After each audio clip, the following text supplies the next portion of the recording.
बलरामपुर में पुल की रेलिंग तोड़ नीचे गिरी बस, 2 यात्रियों की मौत, 18 घायल। उत्तर प्रदेश के बलरामपुर में एक भीषण सड़क हादसा हो गया है, जहां पर राष्ट्रीय राजमार्ग तुलसीपुर स्थित लोक हवा गांव के पास सुबह करीब 5:30 बजे यात्रियों से भरी रोडवेज बस पुल की रेलिंग तोड़कर नीचे खाई में पलट गई। इस हादसे में 2 लोगों की मौत हो गई है, जबकि 18 लोग घायल हो गए हैं।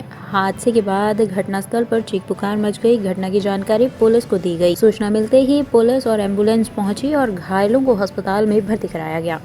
आज दिनांक 15/12/23 को सुबह करीब 5 बजे यूपी रोडवेज की एक बस जिसका नंबर यूपी 47 T2684 है, तुलसीपुर टोल प्लाजा के पास सोहेलवा नाला है, जिसमें कोहरे की वजह से अनियंत्रित होकर गिर गई। इसमें 36 यात्री सवार थे, जिसमें से 12 यात्री घायल हुए।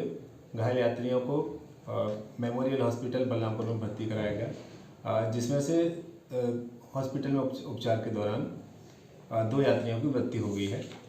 मृतक यात्रियों के नाम जो शिनाख्त हुई है, एक है श्री दिलीप कुमार सन ऑफ संतोष प्रजापति, निवासी पचपेड़वा बलरामपुर, और दूसरे नूरुल हुदा सन ऑफ नज़र मोहम्मद, नई बाजार तुलसीपुर बलरामपुर। मौके पर शांति व्यवस्था कायम है। पटना के दानापुर कोर्ट में लाए गए विचाराधीन कैदी की गोली मारकर हत्या। पटना में शहर के दानापुर कोर्ट में आज पुलिस द्वारा लाए गए एक विचाराधीन कैदी की हमलावरों ने गोली मारकर हत्या कर दी है। इस पूरे मामले में 2 आरोपियों को हिरासत में लिया गया है। वहीं पूरे मामले को लेकर पटना सिटी एसपी राजेश कुमार ने कहा है कि अभिषेक कुमार उर्फ छोटू सरकार पर दानापुर कोर्ट में 2 लोगों ने हमला किया और उन पर गोली चलाई। हमले में अभिषेक कुमार की मृत्यु हो गई।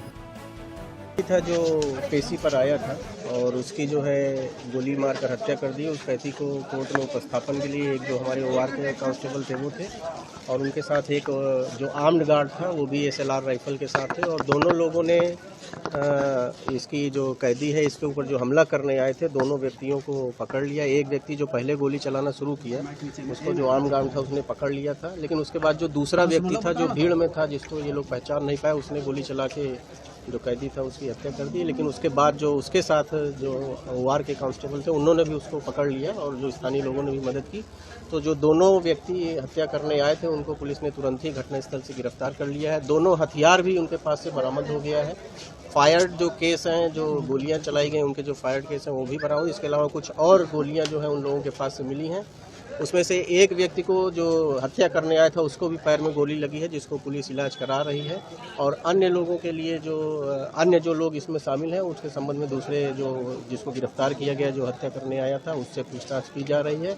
और हम लोग पूरे मामले की समीक्षा कर रहे हैं कि किस प्रकार से कोई जो बाहरी व्यक्ति था वो हथियार लेके प्रवेश किया है। मोटिव क्या हो सकता है सर? क्या आप लोग नहीं, मोटिव नहीं, अभी तो जो प्रारंभिक बात है वो यही है कि जो दोनों व्यक्ति आए थे पूछताछ में उन्होंने कुछ बातें बताई हैं, उसको हम लोग फर्दर वेरीफाई कर रहे हैं। दोनों मुजफ्फरपुर से आए थे उन्होंने अभी बताया है, क्योंकि अभी जस्ट तुरंत की घटना है तो हम लोग आगे अनुसंधान कर रहे हैं। और जैसे ही कुछ आपको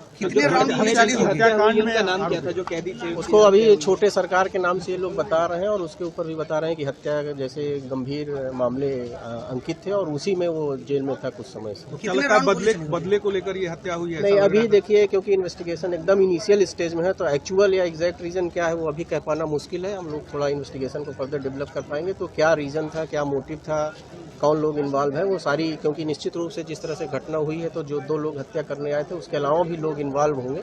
हम लोग सारा जो है इन्वेस्टिगेशन में देखेंगे, उसके बाद आप लोगों को अपडेट। सर, कोर्ट परिसर की सुरक्षा पर भी सवाल उठ रहा है कि जैसी स्थितियां थी जब गन लेकर लोग चले आते हैं तो क्या? नहीं, निश्चित रूप से ये जो है कोर्ट सुरक्षा का जो मामला है ये गंभीर विषय है और हम लोग इसको देखेंगे, क्योंकि इवन जो जिसकी हत्या हुई है उसके साथ भी हमारे 2 कांस्टेबल थे और दोनों ने ही बहुत त्वरित कार्रवाई करते हुए जो दोनों व्यक्ति हत्या करने आए थे, अपराधी थे, उनको गिरफ्तार भी कर लिया है। लेकिन किस परिस्थिति में जो है, क्योंकि DFMD भी हम लोग का लगा है, वो भी कार्यरत स्थिति में है, कांस्टेबल भी वहाँ लगा है, वो भी चेक कर रहा है। तो किस परिस्थिति में किन रास्तों से आए, फर्दर जो CCTV वगैरह वो हम लोग स्कैन कर रहे हैं और आगे कैसे लापरवाही हो उसको भी हम लोग करेंगे। और अगर किसी की लापरवाही पाई जाएगी सुरक्षा के संबंध में तो उसके विरुद्ध भी कार्रवाई की जाएगी। सीएम मोहन यादव का बुलडोजर चलने लगा। बाबा महाकाल की नगरी में पहुंचे अधिकारी। मध्य प्रदेश के मुख्यमंत्री मोहन यादव ने कल शपथ ली और सबसे पहले खुले में मांस, मटन, मच्छी बेचने पर प्रतिबंध लगाते हुए कार्यवाही के आदेश पर हस्ताक्षर किए। उन्होंने शाम को आदेश जारी किया और उनके गृह नगर उज्जैन में आज सुबह 6 बजे से 3 दुकानों पर नगर निगम स्वास्थ्य अधिकारी ने ताला लगा दिया। शासन निर्देश अनुसार अनुज्ञा के बिना संचालित मांस और मछली के दुकानों के संबंध में आज प्रभावी कार्रवाई नागझरी क्षेत्र में की गई है और बाकी की जो टीमें हैं शहर के अन्य विभिन्न स्थानों पर कार्य करते हुए उनके द्वारा भी प्रभावी कार्रवाई की जा रही है। शहर के संपूर्ण क्षेत्रों में मुनादी इत्यादि की कार्रवाई भी की गई है। अभी लगभग 10 दुकानों के विरुद्ध कार्रवाई की गई है जिनके द्वारा खुले में मांस का विक्रय किया जा रहा है और कुछ दुकानों को जो सड़क किनारे लगी हुई है उनको क्षतिग्रस्त किए जाने की कार्रवाई की गई है और सामग्री इत्यादि जब्ती की कार्रवाई भी नगर निगम द्वारा की गई है। RS मंडलोई, अपर आयुक्त नगर निगम उज्जैन। ब्यूरो रिपोर्ट, टीम तफ्तीश न्यूज।